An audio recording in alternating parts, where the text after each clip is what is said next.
Welcome back, everybody, to another episode of Midnight Chats with Jonathan, Alexa, and Fernando. My name is Jonathan, and I hope everyone was able to stay safe over the past hurricane, and everyone's getting back to kind of a normal sense of life as everything starts to be repaired and every sense of normalcy is kind of returning. I know personally, I stayed up here in Orlando, where Fernando, Alexa, and I are located, and strung it out here. There's a little bit of flooding. I know there's a lot of communities that got way more flooded here in Orlando than my apartment complex. I was out of power for a few days, but nothing too bad. Just had to get rid of like the food. So just finally going to the grocery store and kind of restocking the fridge and everything. Other than that, I had my first midterm yesterday. So school is kind of like making that bend where you start of finalizing some of your projects and start looking towards finals and some of your other big exams. And it kind of went by really fast. I know when Alexa, Fernando, and I started this podcast series, we were just starting school together. So it's kind of crazy how time has just flown by over 2 episodes. But thank you guys for joining us. I'm excited to dive into some exciting topics we have for you today. Yeah, and like John said, with everything with the hurricane, I know a lot of my classes were put on pause, and now getting back into it, it's really overwhelming, and I've have to find ways to deal with it like we have been. Like, this whole organization is for using the podcast and the meditations to kind of take a second and breathe and regroup, which I know we've talked about a lot in our podcast. So we're going to continue that with 7 principles of mindfulness. So Fernando, do you have anything about your life so far? No, pretty much just to piggyback off of you guys. How is everyone doing? Like they said, I'm Fernando. We're all located in Orlando, and we all really got the same effect from the hurricane. Nothing too bad, fortunately. I know other areas of the state got it a lot worse than us, so we were fortunate enough to, just breeze by with slight issues like no power and stuff like that. But like they said, we're going back to normal now. School is fully back. For me, I was working, so I was really busy with everyone working retail. You see a lot of traffic when it comes down to hurricane season, especially with everyone buying all their needs. But besides that, we were fortunate enough to be pretty good. And yeah, like Alexa said, taking that moment to breathe, look back, and always think positive. It could always be worse. So that's what we're going to do today. And I'm excited to get on with this topic that Alexa is about to introduce to you guys. Yeah, so we're going to focus on what the 3 of us have kind of put together as 7 principles of mindfulness. And at this point, whether you've been practicing mindfulness for a while now, or if you're just getting into it, I think that these are always things that you should be considering or just even thinking about in the back of your head and keeping in mind, because mindfulness is a journey and there's never an end point. Like, you always have room to improve. So we are going to talk about 7 key things that we think are pretty important. The first one being non-judging and kind of being an impartial witness to your own experience with this journey. Like, no matter what happens during your mindfulness journey, there's no right way to do anything. Everyone has their own things that work for them, whether that be meditations with words or just silent meditations, guided meditations. I know for me personally, I would rather have a meditation with just sounds as opposed to like voiceovers and stuff like that, just because my mind is always racing. And so when words are added, usually for some people that helps them to kind of focus on one thing, but for me, it just doesn't work.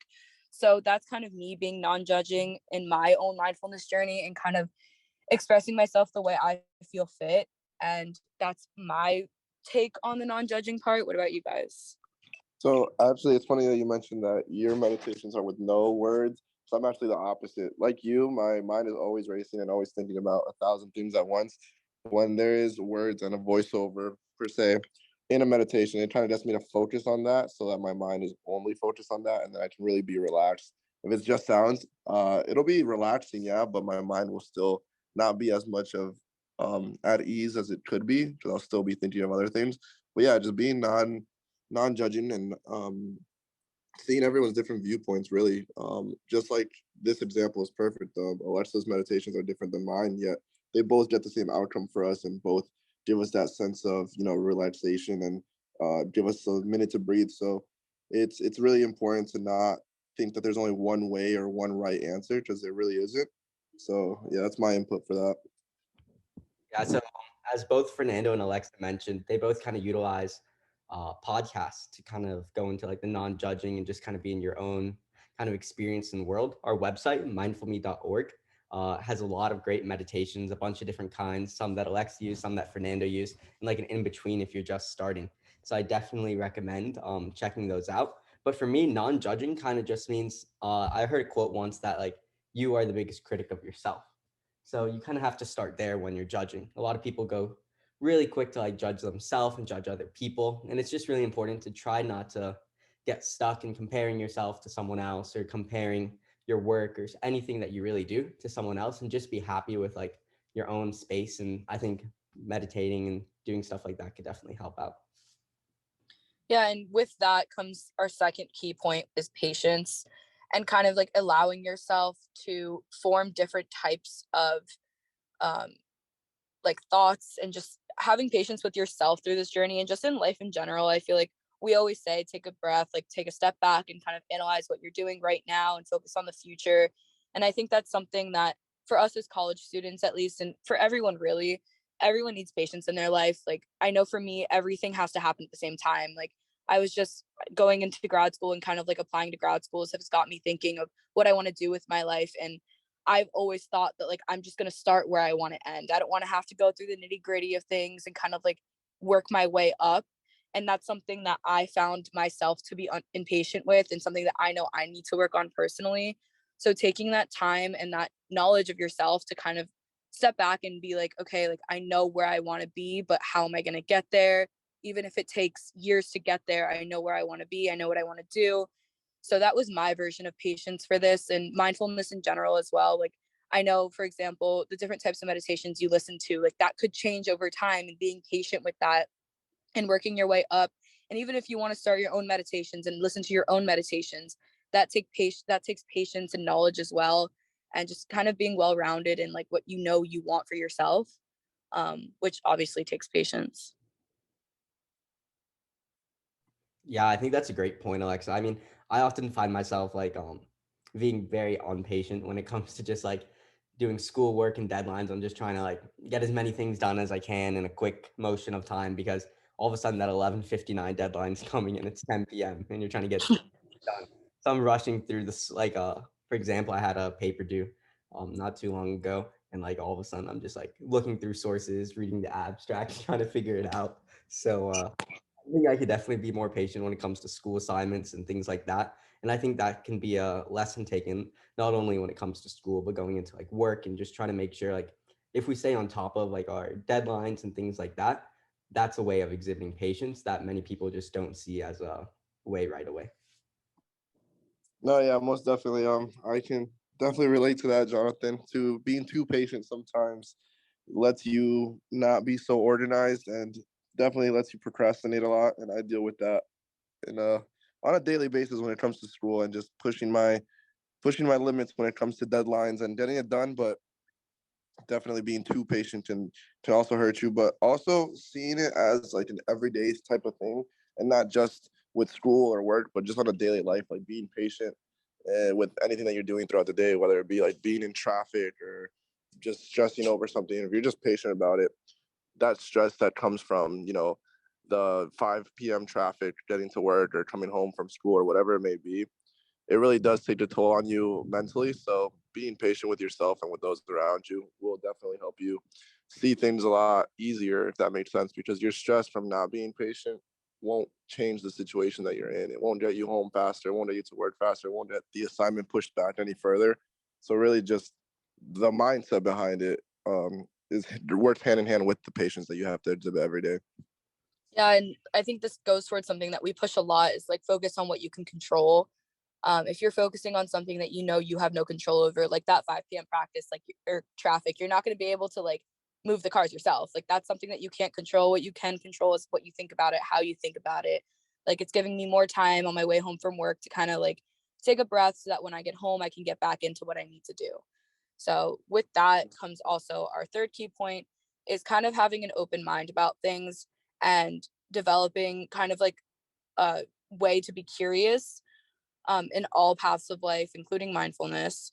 So you can be receptive to new ideas and new thoughts, and having that beginner's mind. Even if you aren't a beginner, we labeled it as beginner's mind, but even if you're not a beginner, like I said, mindfulness is a journey. There is no end point. And I think that going through mindfulness, like Fernando and I talked about in the beginning, like how we both listen to different types of podcasts, being open to trying those other types of podcasts and being patient with yourself and kind of allowing yourself to be well versed in all different types of things, whether that be school and trying new classes that you don't know if you'd really like, but then you take it and you're like, okay, wait, I actually kind of like this.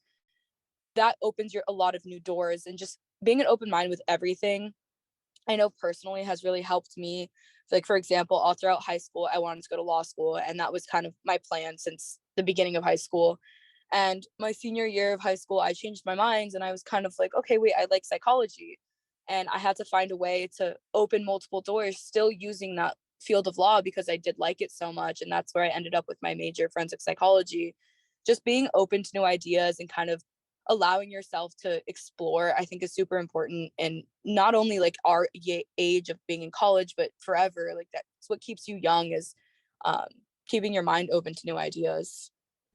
Yeah, keeping our mind open to new ideas is so important because I think it also lets us push the boundaries on things that we really didn't used to like in the past. Like, I used to hate veggies growing up and everything in between, and I know it's not necessarily the same thing, but I really expanded my horizons trying to try new things. And if I take that lesson and try to put it in different parts of my life, it really does kind of expand like your possibilities are truly limitless when you put that and apply it to other things. So I think that's something that you pointed out. That's a great point. Yeah, so that just goes hand in hand with just like how you see things and being open minded and don't judge things before you've tried them. I mean, I lived with Jonathan for a while, so I can definitely say that his example of not liking veggies has definitely changed. But he wouldn't even try it. Just the thought of it, just looking at it, was like, no, it's not my thing. Until he actually tried it, he's like, all right, it's not so bad. And then now it's a lot different. But that's just a small look at it. When looking at the bigger picture, it's just like on a everyday life, just not judging something before you either try it or get to know it or whatever it may be.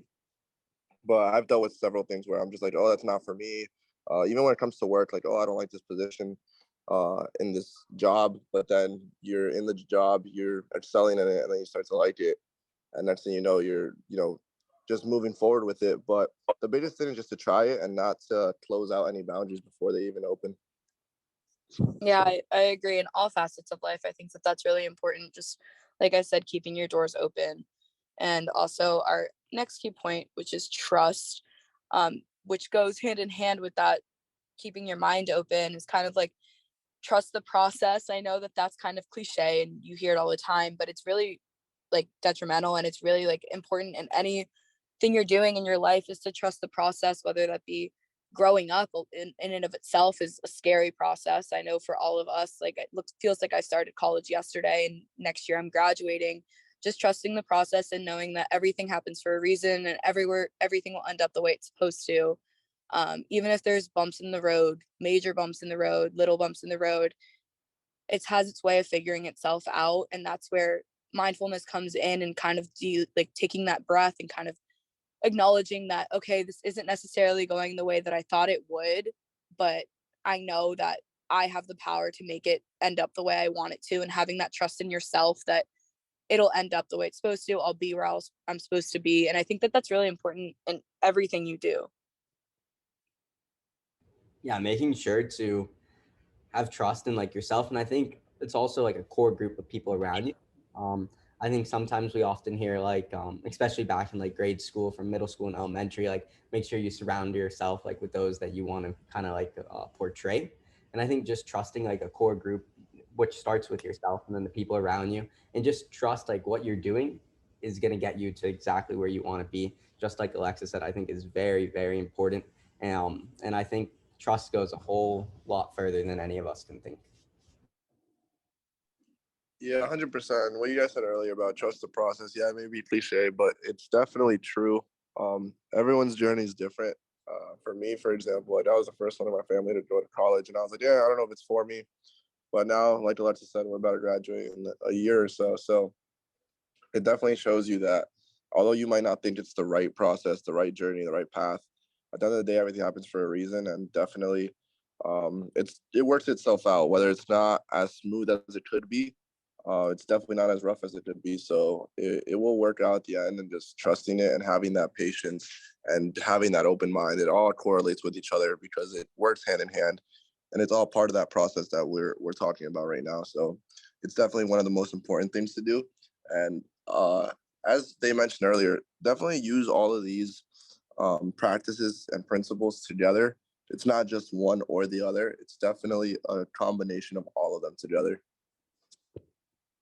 Yeah, and our fifth key point kind of like proves that, because this is kind of going the other way, non-striving and keeping those doors open. Like we said earlier, if you strive for a specific goal, that's kind of where you start to shut those doors.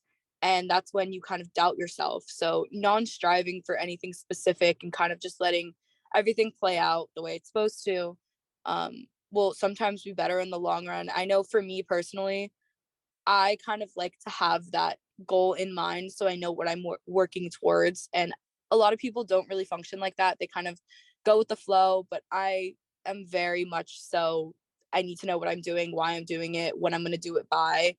And that's something that I've noticed that I think I should work on, because it does stress me out more than it should, I think. And if I did put myself in that situation where it's kind of, okay, like this happened, I'm going to go about it this way, as opposed to trying to get myself back on track to where I wanted to be, I feel like can sometimes limit myself. And this I've realized with looking for internships now, my desired internship is very specific and it's very limited in availability. So when I see an internship that doesn't have the exact label that I want, I kind of start to be like, okay, maybe I'm on the wrong path. Like maybe this isn't even possible. And talking to people who have made it in the field that I want to make it in. I recently talked to someone and they told me specifically, like, any experience is good experience. So keeping your mind out of like, this isn't word for word what I want, and kind of having an open mind about it, like we said earlier, and not going for anything too specific, but still keeping your options open. I think for me in the last week has really helped me personally. And I think that's something that I'm going to keep in mind more often. Yeah, I'll jump in for that one just because for me, I keep my mind open and don't really have an end goal, if that makes sense. Yeah, I'm in college, I'm getting my degree and doing all that type of stuff, but I still don't have my career goal planned out to the T like most people do, or at least like I have a general idea, of course, and like know the field that I want to go into and what I want to do. But it's not like, oh, I'm gonna do this by this year and this by that year, and I want to be at this level, making this much money, and like reaching out to this many people. Like it's definitely not that specific because of this exact principle. I don't want to put a limit to myself and set any boundaries before it even starts, if that makes sense. So definitely leaving that door open, like Alexa said, is very critical and crucial. Obviously, have a plan, have a skeleton to it, but don't fill it up so much so that if one thing goes wrong, your patience gets thrown out. And if one thing goes wrong, the journey that you thought was that you were doing so well on gets conflicted, and you start conflicting your thoughts and start like doubting yourself, because that's definitely not healthy or good for you. So definitely leave that door open, leave the journey, let it lead itself, if that makes sense. And just, it'll work itself out, and don't close that door before it's too late. Yeah, for me, I mean, I've always tried to have more similar to Alexa, like a goal that I'm like trying to make sure the way I'm doing things in this particular order. Have a very like goal set, like driven towards for classes, and if not classes, for work or projects or assignments. And I try to create deadlines for myself, and then try to either get it done before or after. So that's something I could definitely do better with as well. Just trying to focus on one thing at a time, and knowing that everything else will kind of fall in line, just like we were talking about earlier with beginner's mind. That's how I really love these 7 key attitudes that we've been talking about, because they all play a role into each other, and you don't have to practice all to be mindful. It's just doing a little bit of each, and we can really go a long way. And like John said, I think our sixth key point kind of really highlights that, which is acceptance. And I think that that's the overarching umbrella of everything we've been talking about so far, and kind of acknowledging that it's okay if things don't go a certain way. You accept it and you move forward. If you put that wall in between you and your goal, you're never going to get there. And accepting what comes, like Dan says in his meditations, like when thoughts come and let them pass through you like a cloud. That's kind of the acceptance version of living your life and acknowledging that when things happen, you let them happen and then you move on, you move forward. And if you don't do that, that's where you stress yourself out, you overwhelm yourself. And I've learned that that's something that I am guilty of. Most of the time, things that stress me out are my own doing because I don't accept them. Like I said, I'm a very goal oriented person. And I think sometimes that can hurt me. And not accepting where I am in the moment or where I'm going to be has really put an extra stressor on me. Like I've been talking about like finding internships, applying to grad school, like the fact that I haven't done that yet is stressing me out. But instead of just doing it and applying, I'm stressing about the fact that I haven't. So accepting the fact that I haven't and moving forward and going forward with that step of looking into schools and looking into internships, for example, I think is something that I have been working on and I want to work towards, to make myself better and to kind of take off that stress off my own shoulders because I'm the one who put it there. Yeah, for me, it's really what we talked about earlier in terms of like only really focusing on things that you can change yourself. If things have already passed and you just can't do anything about it, there's nothing to do besides accept it. And I'll use an example of like you studied for a test and you don't get the grade you hoped for. If you sit down for the next 2 days, annoyed, mad, upset, sad, and just like don't do anything about it, there's nothing that you're gonna really accomplish by doing that.